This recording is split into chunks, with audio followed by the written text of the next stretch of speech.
foldable phones are coming, it's only a matter of time, and it's looking increasingly like Samsung could be the first company to commercially launch one, possibly as soon as next year. We may even know what it's called, with the mysterious Samsung Galaxy X being the subject of several bendable leaks, foldable patents and flexible rumors. But whether X marks the spot or not, we're clearly entering a foldable future. To see how we got here and where we're going, here's the story of Samsung's foldable phone so far. The shape doesn't seem particularly practical, so we doubt this is the form the Galaxy X will take, but it's vaguely along the lines of the phone-to-tablet convertible we've been hearing about, and a similar design has popped up since.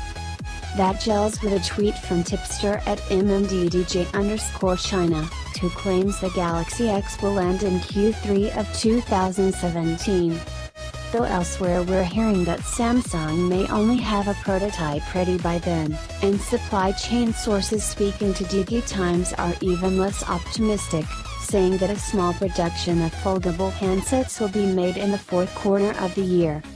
A phone with a model number linked to the Galaxy X also now has its own support page on Samsung's site, further suggesting it might be coming soon. We still see folding phones in our future, and maybe even the not too distant future. A Galaxy X in 2017 seems very unlikely, but we may at least have seen some shots of it before the end of the year, and a 2018 or 2019 launch looks very possible.